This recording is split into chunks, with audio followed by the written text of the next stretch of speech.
Merci. Je voudrais ici attirer notre attention sur la une. Nous avons tous suivi sur le plan national ce qui s'est passé concernant la sortie de notre compatriote au niveau de l'établissement de Raymond Bouka. Je loue d'abord son courage pour l'activité menée. Sauf que je m'intrigue un peu, disant que est-ce que la procédure c'est celle-là qu'il devait suivre réellement. Parce que déjà lorsqu'il arrive dans un établissement, c'est d'ailleurs compliqué. Vous arrivez dans un établissement où le chef d'établissement n'est pas là, mais vous foulez quand même les pieds dans toutes les salles pour faire des reportages. Ça déjà, je trouve ça de malsain. Et c'est, voyant ce qui a dû paraître, nous prenons ça dans le compte, le discours de haine. Le discours de haine n'est rien d'autre que toute forme de communication qui tend à pouvoir dénigrer, inciter à la violence. Mais en faisant cette vidéo, quel était l'objectif visé?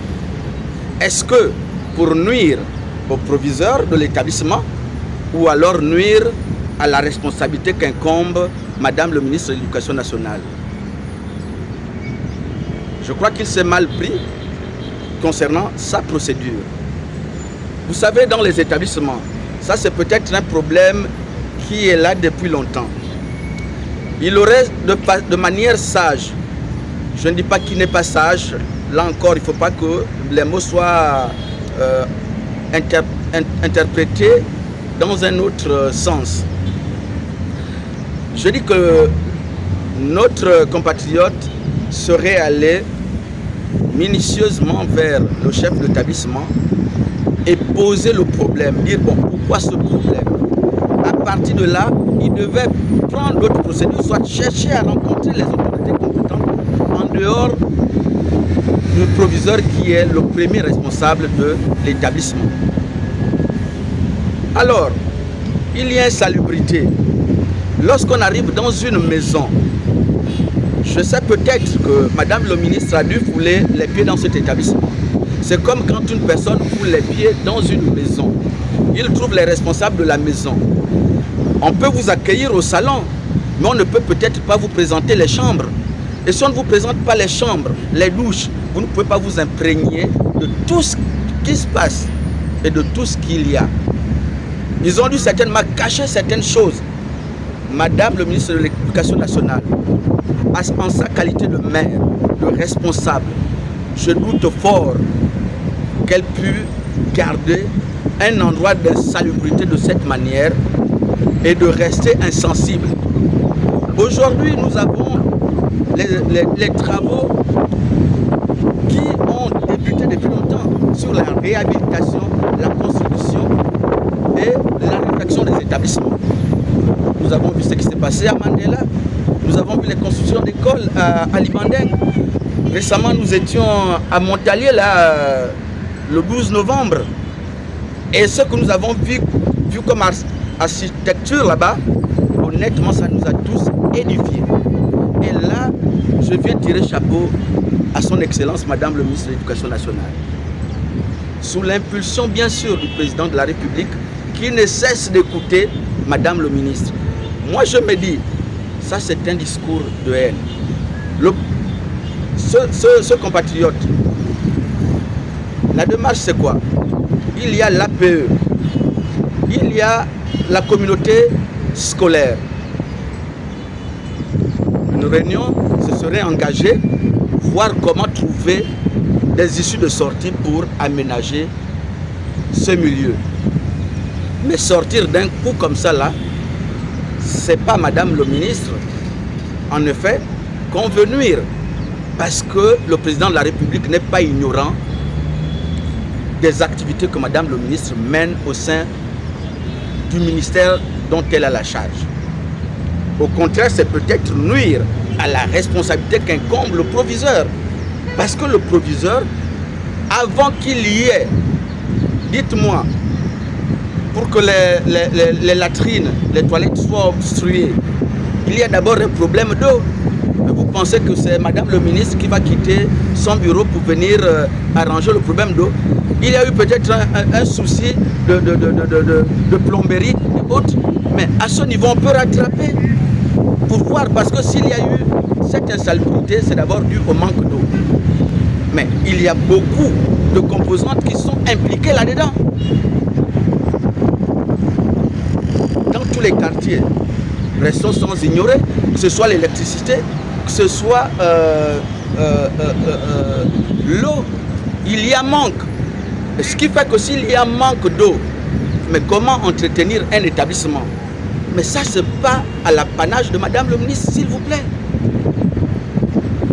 Donc, je dis que ça, c'est un problème posé, certes. Madame le ministre, je crois, en sa qualité de maire, a pris conscience de la situation, mais je crois que ce pan-là a un autre aspect qui a une connotation sur le plan politique que sur le plan estudiantil. Voilà pourquoi, moi personnellement, je ne peux pas me river dans le genre de discours de haine, parce que Fluzen, lui d'abord, la base de Fluzen, tous ceux qui sont en Fluzen, ce sont des chrétiens.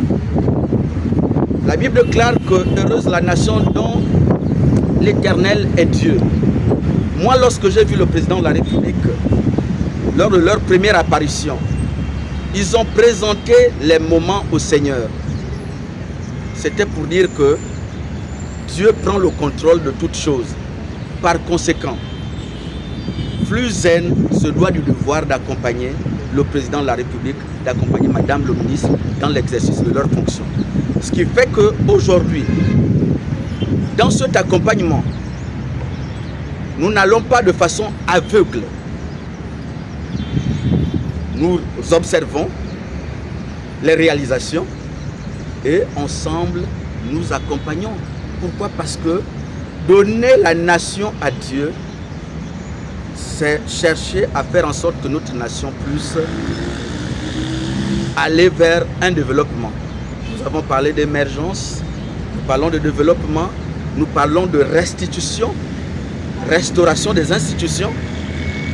Tout cela, ça rentre dans le même cadre. Voyant la vision du président de la République, Monsieur le Président de la République, je profite de l'occasion. Ceux qui en veulent à la peau de Madame le ministre, je suis resté à l'éducation nationale, ça fait environ 20 et plusieurs années. J'ai commencé en qualité de chargé de cours, en qualité de conseiller pédagogique et inspecteur aujourd'hui. Je nous dis, ce qui se passe, il n'y a que des personnes qui veulent se ravir d'un certain nombre de choses, sinon vouloir acquérir le pouvoir. En langue, chez nous on dit, on sait qui on perd, mais on ne sait pas qui on peut recevoir après. Et nous avons vu ce qui sont passés au niveau de l'éducation nationale. Ceux qui en veulent à la peau de Madame la ministre, je nous interpelle s'il vous plaît. Les réalisations sont fortes, les chantiers sont forts davantage. Elle est sur pied pour les accomplir. Je suis sur le terrain régulièrement depuis près de 3 ans avec Madame le ministre et je vois ce qui se fait. Je ne viens pas en complaisance de langage, mais je viens parce que je dois dire la vérité de ce qui est. Il y a des gens qui ont des langages qui se réfèrent à l'action politique, mais moi je viens dans un langage d'apaisement et de réalité que nous vivons ensemble. Le problème a été posé, le problème est vrai, mais la procédure n'était pas celle-là à entreprendre parce que de façon professionnelle, il n'était pas question que notre collaborateur, sinon notre compatriote, passe dans ce genre d'incitation. Vous voyez comment les enfants ont été complètement excités dans l'établissement. Mais on voit les enfants, on ne voit pas les enseignants, on ne voit même pas le chef de l'établissement. C'était pour quel but? À nous tous de dormir, de réfléchir, parce que ce que nous on dit, la nuit porte conseil. L'action menée par les collègues sur le terrain est légitime. Légitime pourquoi? Parce que les vacations, c'est quelque part un des moyens qui permet à chaque enseignant de pouvoir se réjouir, quand bien même ce n'est pas aussi colossal que ça. Mais nous disons qu'il n'y a pas péril en demeure. Il n'y a pas péril en demeure. Pourquoi? Parce que si déjà Madame le ministre de l'Éducation nationale a pris le bon soin en rencontrant les autorités de la transition, avoir leur apport, leur appui sur le paiement du certificat d'études, du BPC, c'est la même démarche qu'elle a dû entreprendre pour le paiement des vacations du baccalauréat. Cependant, ce problème n'est plus la résultante directe de l'éducation nationale, mais plutôt au niveau de nos caisses. Mais nous pensons qu'on peut encore accorder le bénéfice du doute à nos autorités. Pourquoi? Parce que demain, le jour peut se lever. Nous parlons aujourd'hui, nous regrettons parce que nous n'avons pas encore été payés, mais qu'est-ce qui ne dit pas que pendant que nous y sommes, il y a déjà des opportunités qui sont en train de s'ouvrir afin que ces vacations soient payées au plus bref délai.